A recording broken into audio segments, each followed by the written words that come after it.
भगवान महावीर स्वामी की, आचार्य कुंद कुंद स्वामी की, आचार्य गुरुवर विद्यासागर मुनि महाराज की।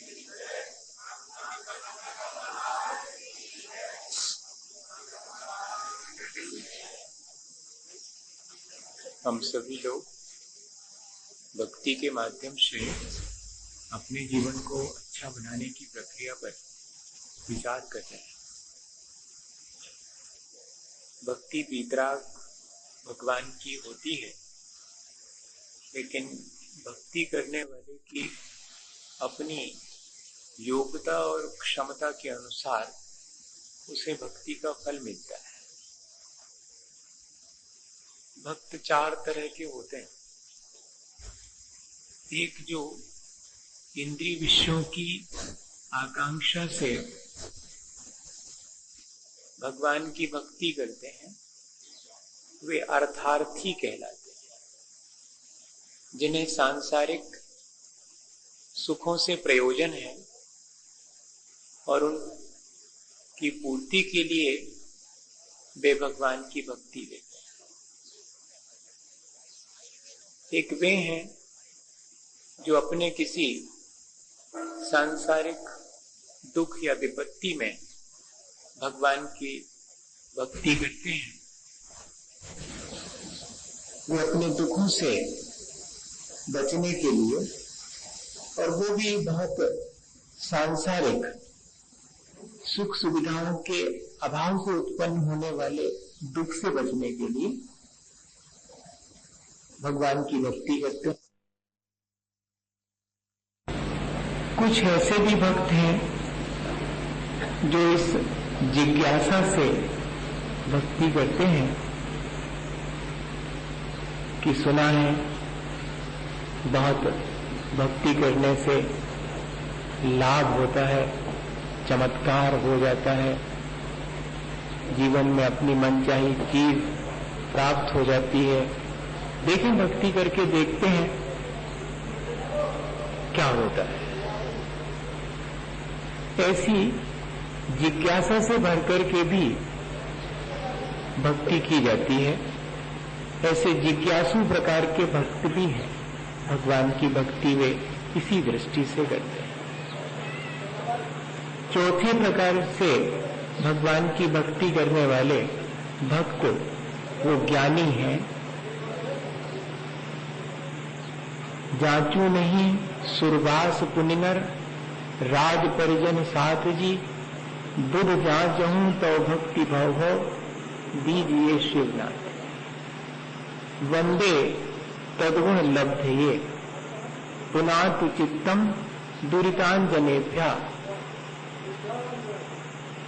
ऐसे भावों से भगवान की भक्ति करने वाले ज्ञानी भक्त बहुत ही अल्प है। मेरे चित्त में निर्मलता आवे, मुझे आपके जैसे गुणों की संपदा प्राप्त हो, या कि मुझे वह शाश्वत मोक्ष सुख प्राप्त हो, ऐसी भावना से जो भक्ति की जाती है वो भक्ति वास्तव में हमारे कल्याण में कारण बनती है। सामान्यतः अधिकांश लोग भक्ति अपने भौतिक सुख सुविधा की प्राप्ति के लिए या अपने भौतिक अभावों को दूर करने के लिए या कि किसी जिज्ञासा से भर करके ही भक्ति करते हैं। वो वास्तविक भक्ति नहीं है, वो तो सिर्फ एक भक्ति की क्रिया है। जहां पर भक्ति की क्रिया के साथ भावों की उज्ज्वलता है, वास्तव में भक्ति वो है, और ऐसी भक्ति ही हमारे कल्याण में कारण है। अपने भीतर अपने स्वरूप का दर्शन करना और अपने उस आत्म स्वरूप से एकाकार हो जाना, ये भक्ति के दो सोपान हैं। जिन क्षणों में हम भगवान के दर्शन करते हैं वे हमारे अपने ही आत्म स्वरूप के दर्शन के क्षण हैं। और जिन क्षणों में हम अपने उस आत्म स्वरूप में या भगवान के गुणगान करने में दत्तचित्त हो जाते हैं, एकाग्र हो जाते हैं, वे क्षण भक्ति के क्षण।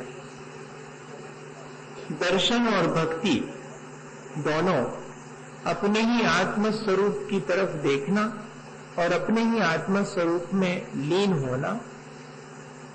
अगर इस तरह हम भक्ति करते हैं, दर्शन करते हैं, तो ऐसी भक्ति ही हमारे कल्याण में कारण करती है। हमें जो हम भक्ति भगवान की कर रहे हैं, स्तुति कर रहे हैं, रोज भगवान का पूजा और अभिषेक कर रहे हैं, हमें ये ध्यान रखना चाहिए कि उसके पीछे हमारे भावों को हम टटोलें और यदि उसमें कहीं कोई कमी नजर आए तो उसे दूर करें और अपनी भक्ति को कल्याण में निमित्त बनाने के लिए ठीक ठीक ढंग से करें। कन्हैयालाल प्रभाकर वे हैं, साहित्यकार थे। उन्होंने अपने जीवन के 2 संस्मरण लिखे। अपन उन दोनों संस्मरण से प्रेरणा लें। उन्होंने लिखा कि वे अपने घर से तैयार होकर के कहीं जाने के लिए सीढ़ियां उतर रहे थे। उतने में और एक मेहमान आए और बोले, अरे वाह, मैं तो तुम्हें लेने आया था, चलो चलते हो क्या? लाल मंदिर देखा है दिल्ली में। तो बोले, मैंने उनको कहा कि अभी तो मैं अपने काम से बाजार जा रहा हूं, अभी तो मेरे पास समय नहीं है।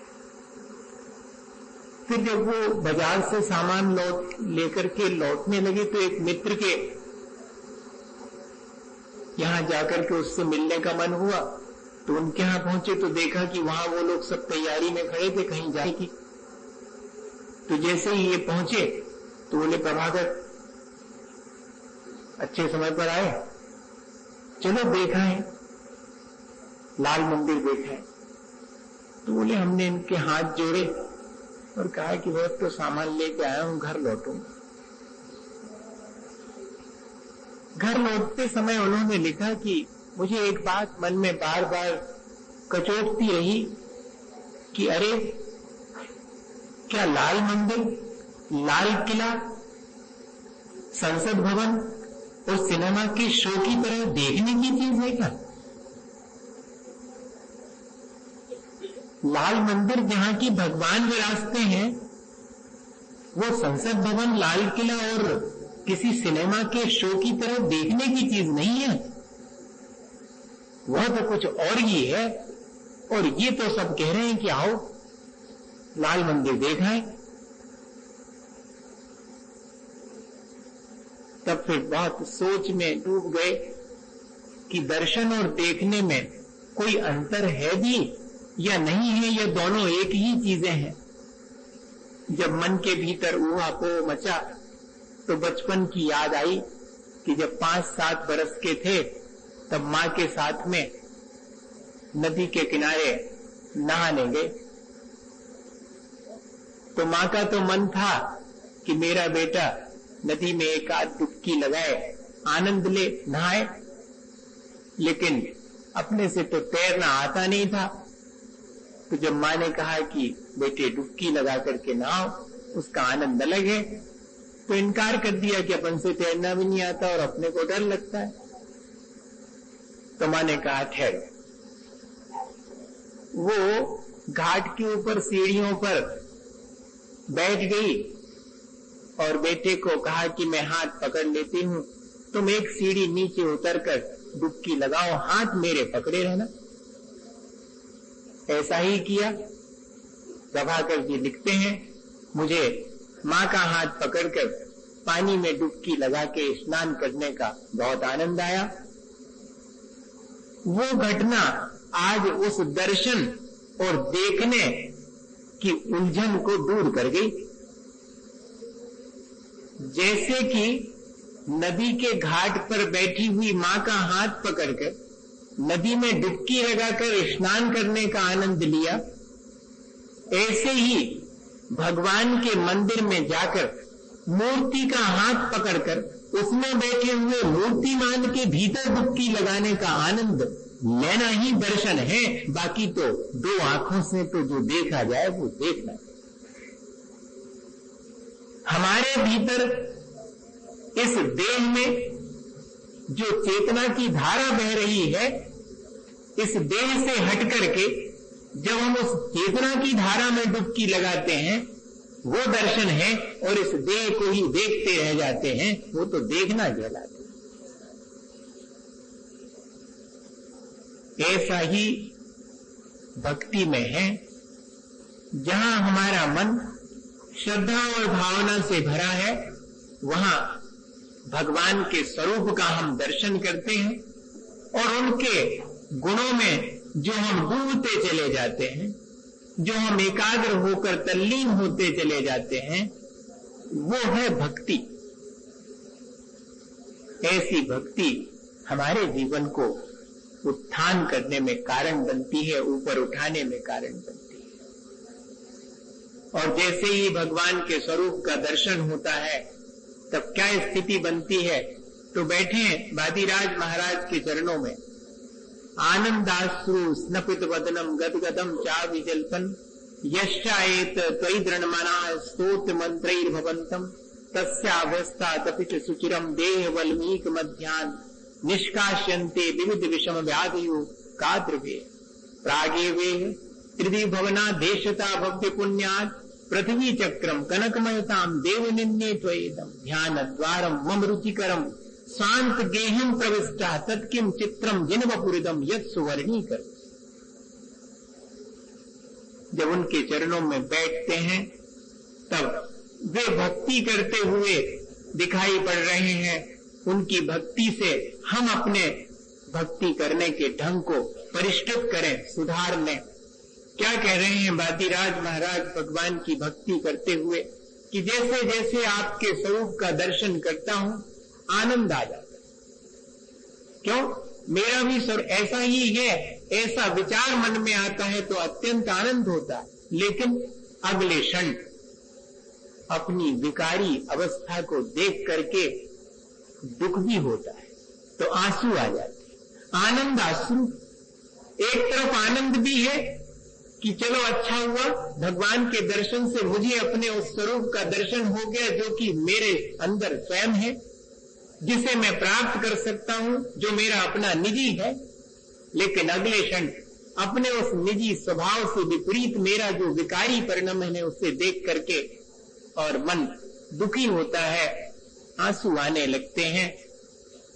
ऐसे आनंद और दुख से मिश्रित अवस्था में जो आंसू बह रहे हैं, स्नपित वदनम, जिससे कि सारा मुख भीग गया है, और गदगदम चावि जल्पन, मन में आ रहा है कि कुछ आपके गुणगान कर लूं।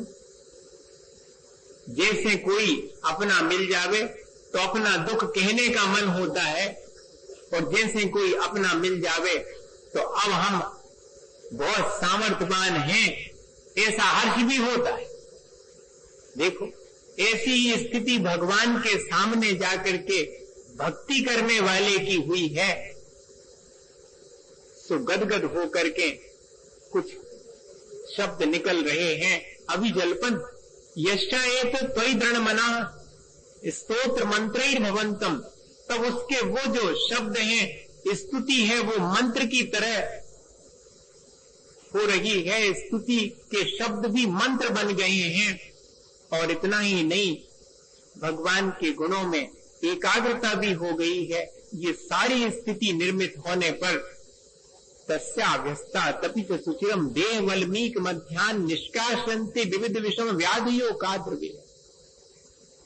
वो जो असाका के उदय में जीवन में कष्ट आए हैं, देह में पीड़ा है, देह में रोग जनित विकार उत्पन्न हुए हैं, मानो वो सर्प के समान हैं, वे सब इस देह को छोड़ करके अगर बाहर करने लगे तो इसमें कोई आश्चर्य नहीं है। वादिराज महाराज के जीवन में ऐसी घटना घटी थी कि तपस्या के फल स्वरूप थी और उनके कर्मों की उदीर्णा होने से तपस्या करने वाले के असाता कर्म जो बाद में उदय में आने वाले हैं, वे समय से पहले उदय में आकर के अपना फल दे करके खिरने लगते हैं, उदीर्णा होती। उसके फलस्वरूप उनके असाता की उदीर्णा से उनकी देह कुष्ठ रोग से ग्रसित हो गई थी। राजा के दरबार में ये बात आई तो किसी ने कहा कि साधु जन तो जैनों के कुष्ठ रोगी होते हैं, उनकी देह तो अत्यंत मलिन और घृणित होती है। वहीं पर जिनेंद्र भगवान के भक्त सेठ खड़े हुए थे। उन्होंने कहा, नहीं राजन, अत्यंत निर्मल देह को, सुंदर देह को धारण करने वाले होते हैं मुनि महाराज। राजा ने कहा कि हम दर्शन करना चाहेंगे।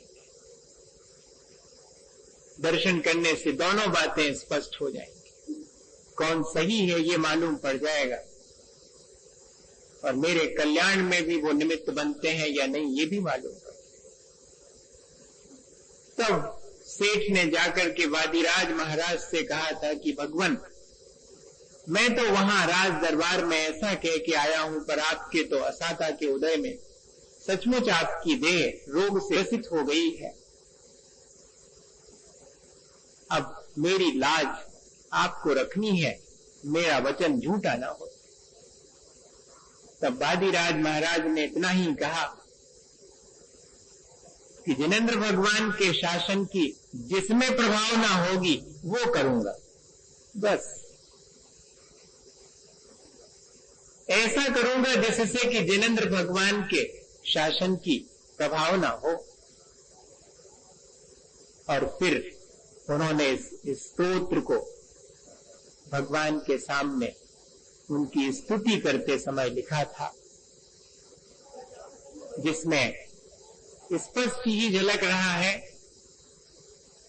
कि अगर हमारा मन भगवान की भक्ति में एकाग्र चित्त है और हम गदगद कंठ से भगवान के स्तुति का पाठ कर रहे हैं और एक तरफ अपनी उस स्वरूप का विचार करके आनंदित हैं, लेकिन अपनी विकारी अवस्था के देख करके आंसू भी बह रहे हैं, ऐसी स्थिति निर्मित होने पर भीतर पड़े हुए असाता कर्म, जिसके कारण रोग शोक व्याधि इत्यादि होती है, वे सब सर्प के समान हैं। तो जैसे सर्प बामी छोड़ करके बाहर चला जाता है, ऐसे वे देह छोड़ करके बाहर चले जाएंगे।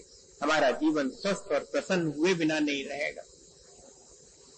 कोई मंत्रवादी ऐसे ही बामी में से सर्प को निकालता है, स्नान करता है एकाग्र चित्त होकर के और गदगद कंठ से मंत्र का जब उच्चारण करता है, तब बामी में से सर्प जैसे निकलकर बाहर भाग जाता है।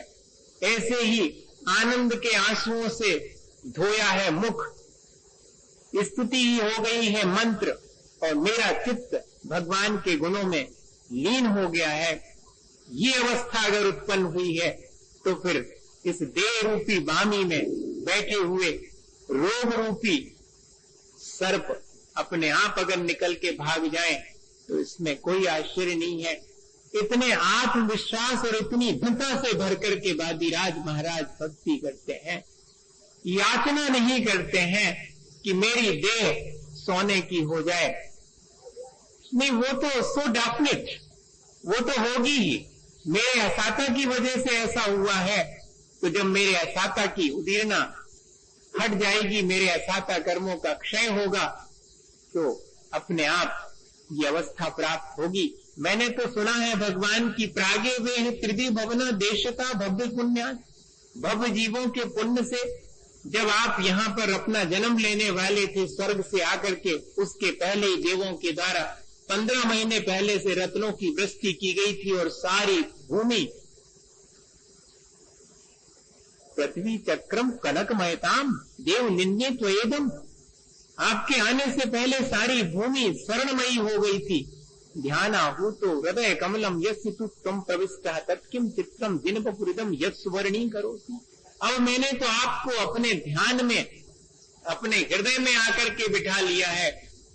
आपका तो इस पृथ्वी पर पदार्पण नहीं हुआ था, तब पृथ्वी सोने की हो गई, और आपका मेरे हृदय में पदार्पण हो और मेरा शरीर सोने का ना हो, ऐसा हो सकता है? मैं ये नहीं कहता कि मेरी देह स्वर्ण के समान हो जाए, मैं तो सिर्फ अपने ध्यान के माध्यम से आपको अपने हृदय में बिठा रहा हूं। मेरा फर्ज मैं पूरा कर रहा हूं, आपकी आप जाए। बताइए, भक्ति करने का ढंग देखिएगा, भक्ति करने का भाव देखिए। वादिराज महाराज हमें ऐसी भक्ति करने के लिए हमें सिर्फ अपना प्रयत्न करना है, हमें याचना नहीं करनी। भक्ति और पूजा और आराधना भगवान से किसी वरदान की अपेक्षा से की जाने वाली याचना नहीं। भक्ति तो अपने उस आत्म स्वरूप का दर्शन और उसकी प्राप्ति के लिए किया जाने वाला बहुत पवित्र अनुष्ठान है, जिसमें हमारा प्रयत्न ही महत्वपूर्ण है, जिसमें कि हमारा भगवान के प्रति समर्पण ही महत्वपूर्ण है। समर्पण हो और प्रयत्न ना हो तब भी अधूरा ही है। भगवान के प्रति हमारी श्रद्धा, बस हम भक्ति करते हैं, लेकिन अगर उस भक्ति के साथ साथ हम चेतना को निर्मल बनाने का प्रयत्न नहीं करते हैं तो वो भक्ति अधूरी होगी। हम सोचें कि भगवान हम पर कृपा करेंगे, तो कृपा तो उन्हीं पर होती है जो कि प्रयत्न करते हैं। हाँ, ये सहसा समझ में नहीं आएगा, शांति से कभी बैठकर इस बात को विचार करिएगा। कितने लोग तो हैं जो भगवान की भक्ति करते हैं और भगवान की कृपा सब पर है, समान भाव से। वे तो वीतराग हैं, सर्वज्ञ हैं, तो उपदेशी हैं, सब पर समान भाव रखने वाले हैं, तो फिर किसी पर कम कृपा और किसी पर ज्यादा कृपा क्यों करें? नहीं, जिसका प्रयत्न, जिसका ओन एफर्ट जितना कम ज्यादा होगा, उसे उतना उस भक्ति से फल मिले। प्रयत्न महत्वपूर्ण है, कृपा अपनी जगह है, वो समान रूप से है। श्रद्धा सबकी है, लेकिन जिसका जितना प्रयत्न है, जिसकी जितनी भावों की निर्मलता है, प्रयत्न के मायने जितनी भावों की निर्मलता, जितनी उज्ज्वलता भक्ति के समय, जितनी एकाग्रता और तल्लीनता है, भक्ति उतना ज्यादा हमारे जीवन को पवित्र बनाएगी, हमारे जीवन को अच्छा बनाएगी। एक बात, छोटी सी घटना है, आपसे वो कहूं। क्या हुआ, एक जगह पर गांव में और बाढ़ आ गई, तो बाढ़ आई, पानी भरने लगा। सब लोगों को अनाउंस कर दिया गया कि भाई अपना अपना सामान संभाल लो। अब बाढ़ का क्या भरोसा, पानी तो बहुत तेजी से आता है। तो 1 फीट पानी भर गया और बढ़ने लगा तो घर के भीतर घुस गया, तो ग्राउंड फ्लोर में पानी भर गया। अब वो जो भगवान की भक्ति करने वाला श्रद्धालु था, उसने कहा कि अपने को तो कुछ करना नहीं, अपनी तो भगवान के प्रति बहुत श्रद्धा है, वे ही सब करेंगे। हाँ, है भी ऐसे लोग अपन में भी हैं, जैसे भगवान अपने काम करने के लिए वहां फुर्सत बैठे। नहीं, मतलब ऐसे लगने लगता है कि क्या इसके लिए भगवान इसलिए बने हुए हैं कि सबका काम ही निपटाते हैं। तो वो फर्स्ट फ्लोर से, ग्राउंड फ्लोर से वो थोड़ा सा सीढ़ियां चढ़ करके और ऊपर बैठ गया फर्स्ट फ्लोर पर, क्योंकि नीचे तो पानी भरने लगा। और मन ही मन कह रहा है कि बस भगवान की जब कृपा होगी तो ठीक हो जाएगा। उतने में जो है और अनाउंसमेंट हुआ कि भाई थोड़ी दूर पर जहां अभी पानी नहीं आया है, आप इस 1-1, 2-2 फीट पानी में से निकल करके और गाड़ियां लगा दी गई हैं, आप चाहें तो उन गाड़ियों से जा सकते हैं। नहीं, मैं क्यों, मेरा तो भगवान है, मेरी तो भगवान के ऊपर बहुत श्रद्धा है, मैं काहे को जीप में बैठूंगा, गाड़ी में बैठूंगा। निकलने का प्रयास मैं काहे को करूं? भगवान मुझे निकाल लेगा। कुछ नहीं, जिनको जाना था वो चले गए, ये जनाब अपने बैठे हुए हैं। पानी तो पहली फ्लोर को डुबा करके और ऊंचा उठ गया। अब जो है वहां से सूचना आई कि भाई जो लोग भी फंसे रह गए हैं उनके लिए नावें लगा दी गई हैं, वे नाव में बैठ करके चाहे तो निकल सकते हैं पानी से। लेकिन ये जनाब तो तैयारी नहीं। प्रयत्न मैं क्यों करूं? मेरी श्रद्धा है भगवान के ऊपर, वो मुझे बचाएंगे। अब वो भी मंजिल डूब गई, ये छत पर बैठे हुए हैं। छत पर देखते क्या है? जहाज, हेलीकॉप्टर चारों तरफ मंडरा रहे हैं। आवाज भी आ रही, अनाउंस हो रहा है कि भाई जो लोग फंस गए हैं वो लोग हेलीकॉप्टर की मदद से और बाहर निकल सकते हैं। हेलीकॉप्टर इसीलिए आया है। रस्सी भी इनके छत के ऊपर लटका दी गई। लेकिन ये जरा भगवान की भक्ति मेरी तो श्रद्धा है, पर वो मैं प्रयत्न नहीं करूंगा। और जब जनाब डूबने लगे तो उलाहना दिया कि इतनी पूजा पाठ करी, इतनी आपकी भक्ति करी और मेरी ये दुर्गति। तब फिर आवाज आती है कि मेरे से जितना प्रयत्न बना मैंने किया, गाड़ी भेजी तुम तैयार नहीं, नाव लगवाई फिर भी नहीं बैठे, हेलीकॉप्टर भेजा, इतना प्रयत्न तो तुम्हें भी करना पड़ेगा। तुम्हारी श्रद्धा प्रयत्न बिना व्यर्थ। हम ये सोचें कि सिर्फ हमारी श्रद्धा से सारा कार्य होगा, नहीं, हमारी श्रद्धा के अनुरूप हमें आचरण भी करना पड़ेगा, हमें उसके अनुरूप अपनी भाव दशा भी बनानी पड़ेगी भाई। तब जाकर के वो श्रद्धा और भक्ति हमारे जीवन को ऊंचा उठा सकेगी। हम भावना पाएं कि हमारी श्रद्धा और प्रयत्न दोनों एक साथ मिलकर हमारे जीवन को अच्छा बनाने में